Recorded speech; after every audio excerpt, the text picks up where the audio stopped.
we're in phase 2, the beginnings, and we're in the Q&A for step 5, 199 words, and then 100 words. We're then in that, and the 1-minute MVP video. Now, what I'm doing is I'm creating what's called a relationship funnel. And so a relationship funnel brings people in, and it builds a relationship. And so how do you do that? You do that through the videos. So somebody sees the leverage video, and they're like, huh, that's really interesting. Now, how was I able to create the leverage video? Because I did it. Like I know how to do this. I don't want to be harsh. Well, do you guys want me to be harsh with you all or not so much? I mean, I'm fine. Robin does? Others? Yes. Okay. So one of the things that Tom Kuhn said to me is he said, you know what's strange, Mark, about you is I've never met somebody so intentional and so cautious about bringing on the heat. And he said, what's interesting is the one that you kind of, quote unquote, beat up, it's not them that is often gets hurt, it's the people around them. So Robin gives me permission to pound her, Howard gives me permission to pound him. I pound them, they're fine with me being brutal with them. But then other people aren't. They're like, stop, you're picking on Robin. So Amy was interesting. She brought, Amy from China, for the Coffee Connection, she brought a friend this last week. And I was, pretty direct with Amy. And I asked her friend, she didn't speak English, through Amy translated, I said, was I too hard today? And Amy immediately said, you were too hard. I said, I wasn't asking you, Amy. I was asking your friend. So Amy translated it, and her friend put her 2 hands to her chest, and she said, I love what you did today. You are so sincere.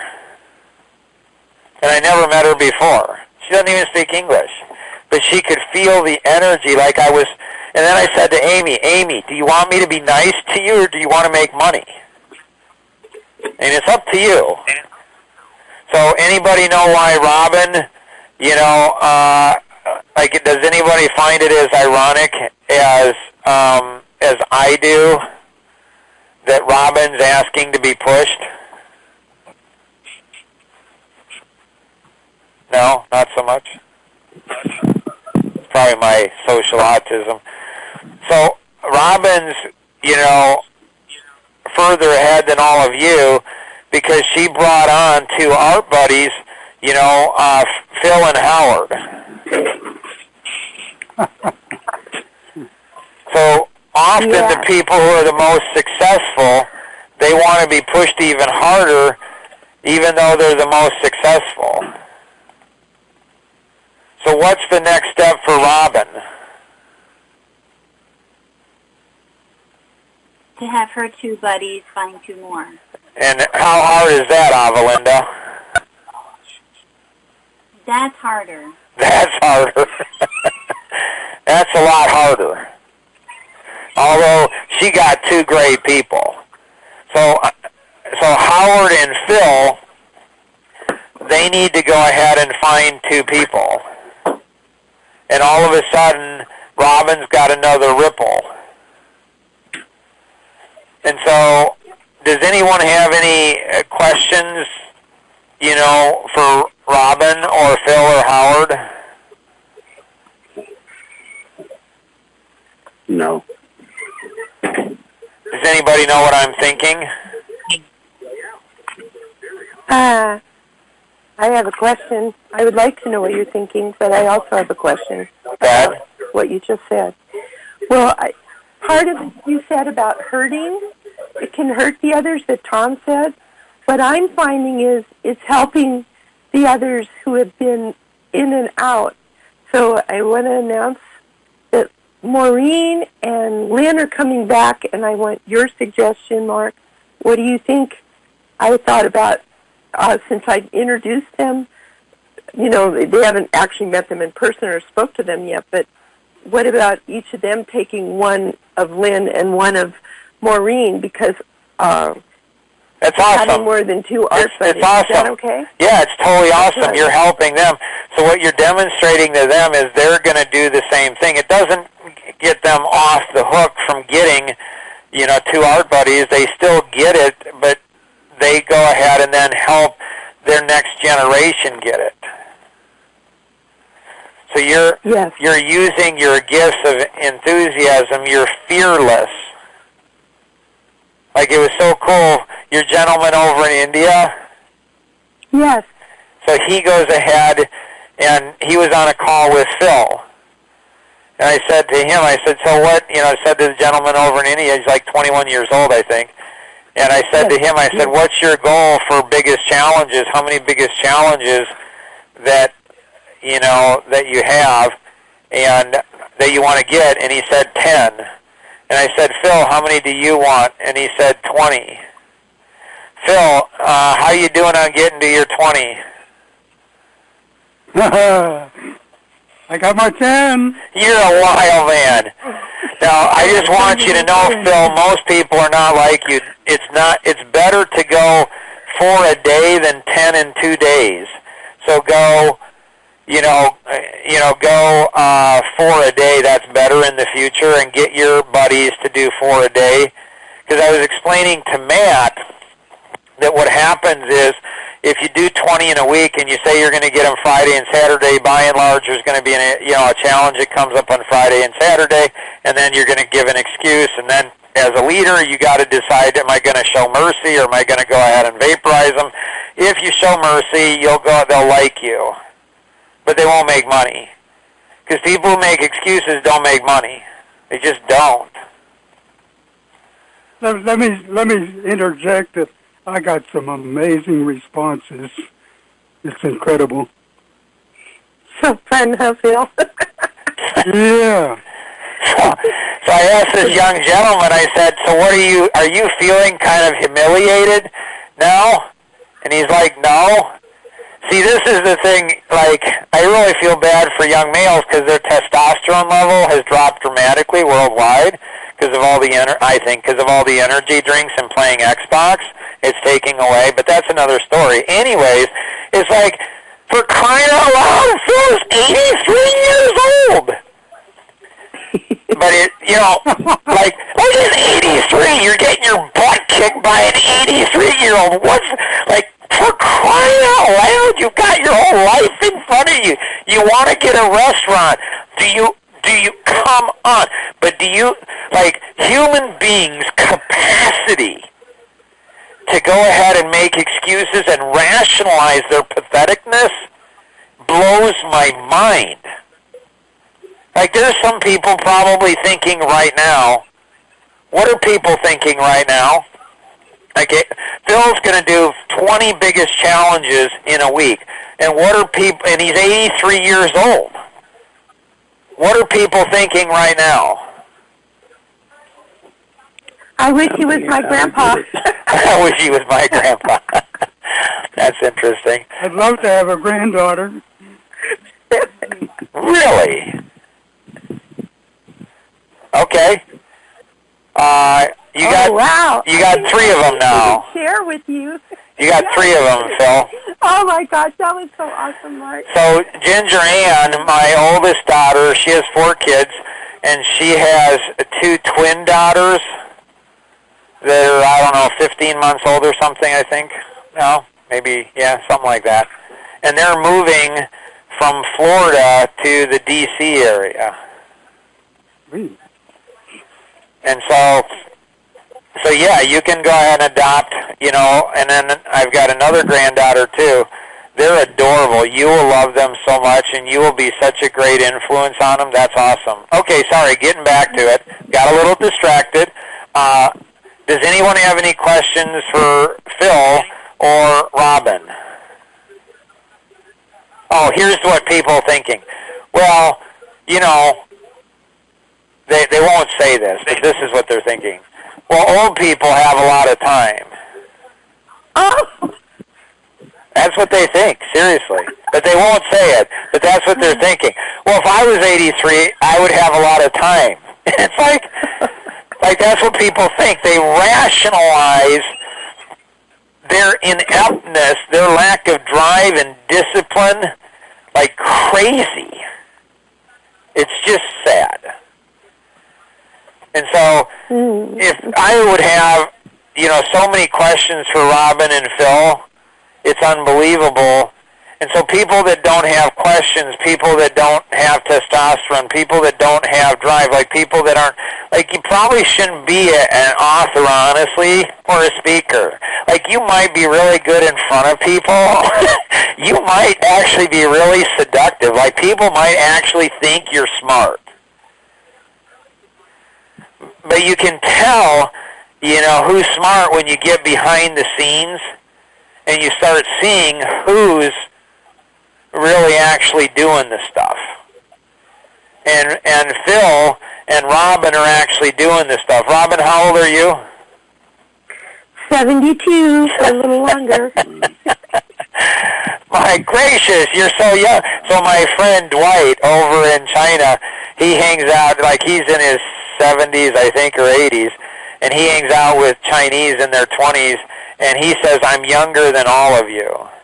Phil and Robin are younger than all of us. You can feel it in their energy. Avalinda, what would you like to accomplish today? I have been trying to think of different ways to get both of my art buddies engaged, and haven't been able to do a very good job keeping up with them. So this has been very helpful. So the leverage project will help. It's leverage,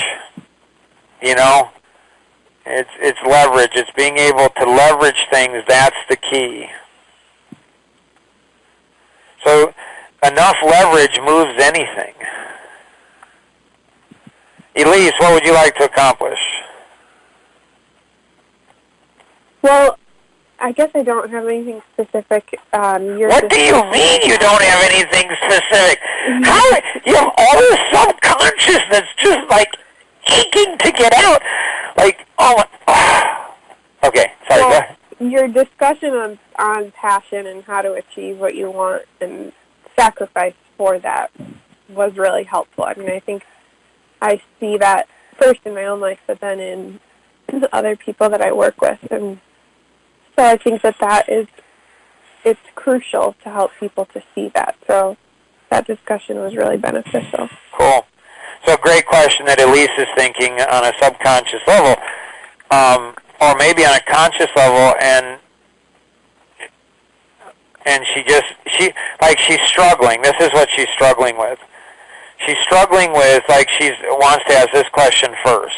Well, she wanted to ask the other question first, but then she came up with this question. And so what she's struggling with now, she's struggling with Mark, like, how do I know when an excuse is legitimate or not? And I'd be like, oh my gracious, Elise, that's an amazing question. I bet you're thinking, like, what you're wondering about is, like, I have 2 young daughters, and I'm a young mom, and I have 2 young daughters, and they exhaust me.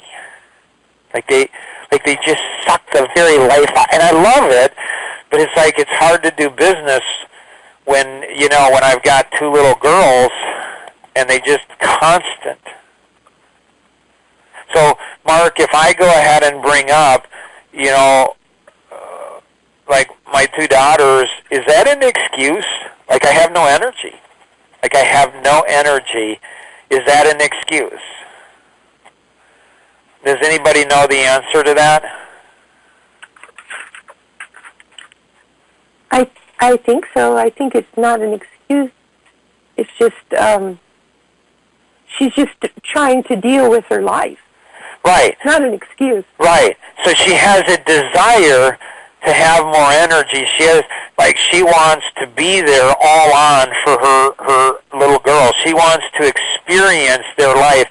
She wants to have all these precious moments, and she wants And she wants to be the most amazing mom, but then she's got these professional aspirations too. And so she's asking not for a cop-out, like she's not asking to make an excuse. You can tell when people are making excuses, because when you challenge their excuse, then what they do is they resist you. Well, you don't understand my situation. Like, it's so funny to see Tom Kuntz. If you ever get a chance to see Tom speak, travel anywhere you can to see him speak. I'm telling you. Ski and Phil might be able to get him to come out and speak at the Maryland event in November, if you guys worked it hard.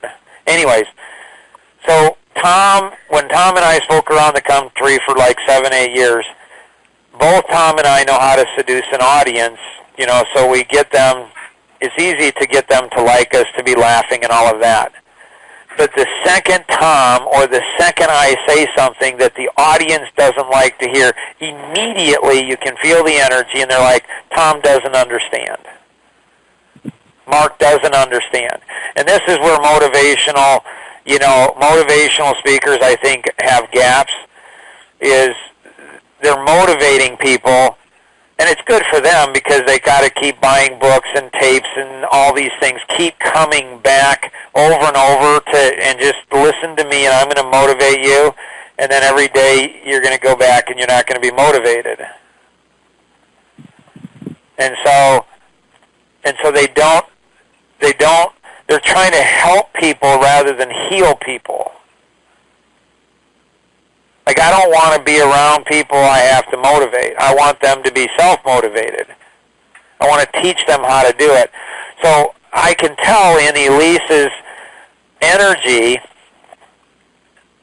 if she wants to go ahead, and does she really want it, or is she using it as an excuse? And I can feel that in her energy and her tone, by and large. Okay.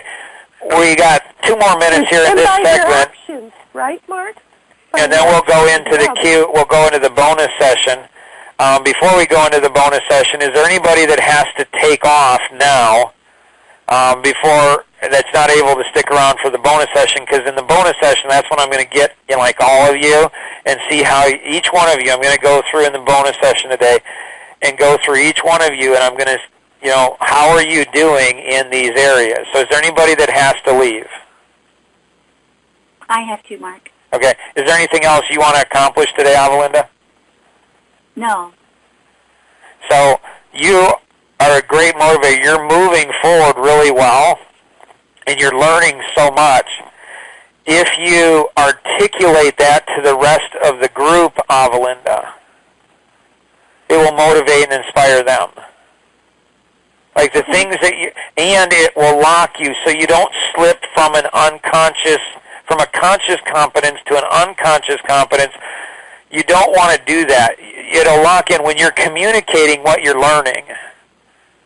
Mm-hmm.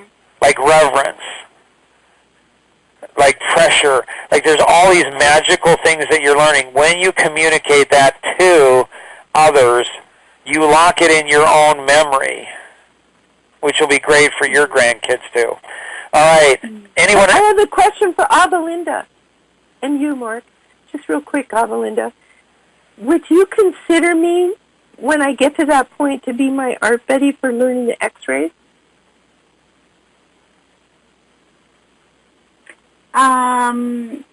Sure.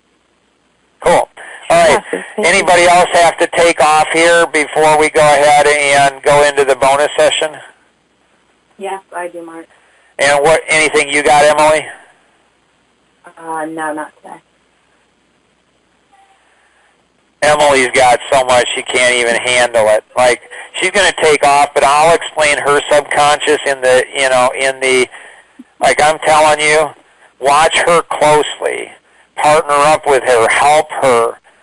Like, the amount of influence and leverage she's got, it'll blow your mind. So we'll go ahead and do that. Anybody else need to take off? All right, so we'll have a quick pause, and we'll move into the bonus session. Here we go.